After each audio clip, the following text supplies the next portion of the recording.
از جنبش عدالت‌خواهی زنان تا سرکوبشان از سوی طالبان، اعتراض زنان در کابل بار دیگر از سوی طالبان مختل شد. از ادامه بازداشت‌های خودسرانه طالبان تا افزایش نارضایتی مردم در برابر آنان، طالبان 7 جوان را به اتهام همکاری با جبهه مقاومت در تخار بازداشت کردند.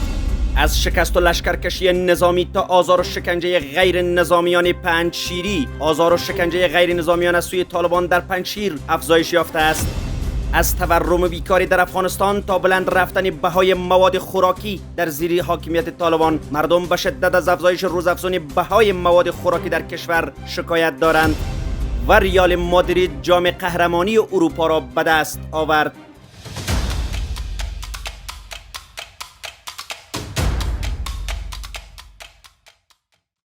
درود و وقتتان بخیر. به سرویس خبری این ساعت از آماج نیوز خوش آمدید. شماری از زنان در اعتراض به بسته ماندن مکاتب دخترانه در کشور بار دیگر به جاده‌های کابل برآمدند. این اعتراض اما با خشونت از سوی طالبان متوقف شد. زنان معترض روز یکشنبه 8 جوزا در پیوند به گسترش روزافزون فقر و بیکاری و بسته ماندن مکتب‌های دخترانه در چهارراهی صدارت از مربوطات حوزه دوم امنیتی کابل گردهمایی اعتراضی برپا کردند. معترضان میگویند لمیدگان بر کرسی‌های مدیریت کشور به جای اینکه به فکر حل مشکلات مردم و چاره‌جویی برای رفع فقر و بیکاری باشند، تمام توانشان را برای ایجاد محدودیت در برابر زنان و دخالت در خصوصی ترین امور شهروندان به کار میبرند. به گفته این زنان، اعتراض امروزشان از سوی طالبان سرکوب شده است. با این حال خواست عمده معترضان از جهان فشار بر طالبان برای به رسمیت شناختن حقوق زنان و تلاش برای کاهش فقر و بیکاری بوده است. سرکوب اعتراض زنان از سوی طالبان بی پیشینه نیست.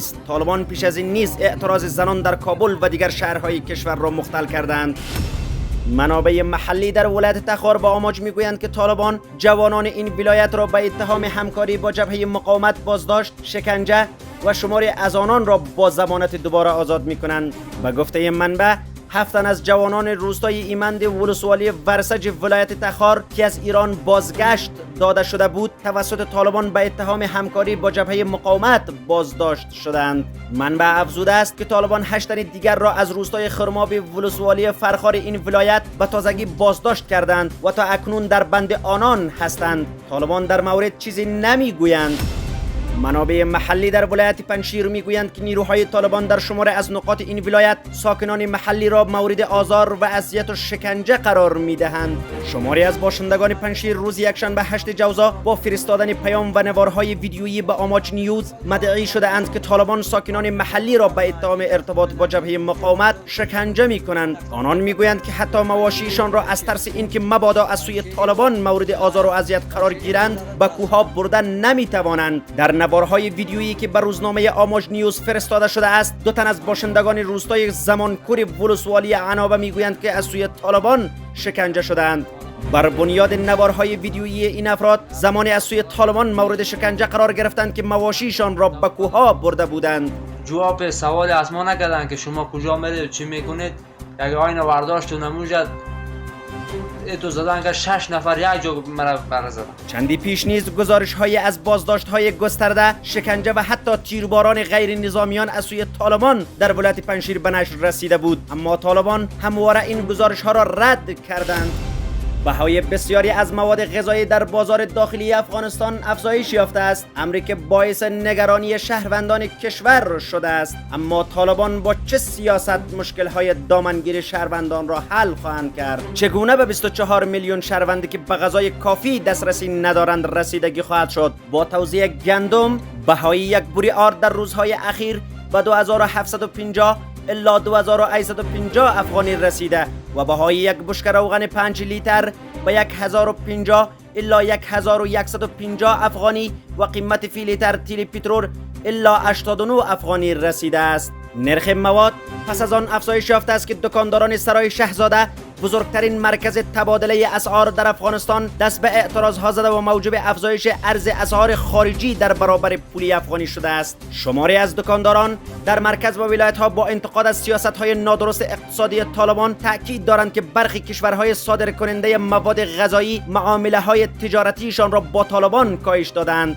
به گفته آنان بلند بردن تعرفه های گمرکی از سوی اداره های مالیاتی طالبان یکی دیگر از دلیل های بلند رفتن قیمت مواد غذایی در کشور است. با این حال تحول های جهانی و درگیری ها در اوکراین نیز بر قیمت مواد غذایی در جهان و بازارهای افغانستان تأثیر گذار بوده است. با باور آگاهان اقتصادی در سال گذشته روسیه 38 میلیون متریک تن و اوکراین 22 میلیون متریک تن گندم تولید و با بازار داخلی و جهانی عرضه کرده بودند که اکنون روند تولید و صادرات در این کشورها به علت جنگ متضرر شده است. نگرانی شهروندان در حال افزایش یافته است که در تازه ترین گزارش سازمان جهانی غذا حدود 24 میلیون شهروند افغانستان دسترسی به غذای کافی را پس از سقوط نظام ندارند. با این حال به شمول افزایش قیمت مواد اولیه، فقر و بیکاری نیز دامنگیر شهروندان افغانستان شده است. در گزارش سازمان بین المللی کار آمده است که از زمان به قدرت رسیدن طالبان در نیمه های اگوست سال گذشته میلادی به این سو بیش از 5 میلیون نفر در افغانستان شغلشان را از دست دادند و سطح فقر در کشور به 97% افزایش یافته است. این سازمان گفته است که بحران اقتصاد افغانستان را فلج کرده و تأثیر بسیار ناگوار بر بازار کار داشته است. این وضعیت به ویژه برای زنان و آنانی که در بخش‌های زراعت، اداره‌های دولتی، خدمات اجتماعی و ساختمانی کار می‌کردند ویران کننده است، زیرا آنان کارشان را از دست داده و معاششان را دریافت نکردند. با این حال پیامدهای اقتصادی سقوط نظام در افغانستان بسیار گسترده است و کمبود پول نقد و محدودیت‌ها در کشیدن پول از بانک، شرکت‌ها و فردها را با مشکل‌های زیادی روبرو کرده است. تیم ریال مادرید با پیروزی در برابر تیم لیورپول فاتح لیگ قهرمانان اروپا در فصل 2021 شد. شاگردان کارلو انچلونی با پیروزی 1-0 توانستند از صد شاگردان یورگن کلوپ بگذرند و 14مین جام لیگ قهرمانان خود را کسب کنند. تک گل این دیدار را وینیسیوس جونیور بازیکن برزیلی ریال مادرید به ثمر رساند. با این پیروزی ریال مادرید 14مین عنوان قهرمانی خود را در این رقابت‌ها کسب کرد و به عنوان پر افتخارترین تیم تاریخ لیگ قهرمانان اروپا همچنان باقی ماند.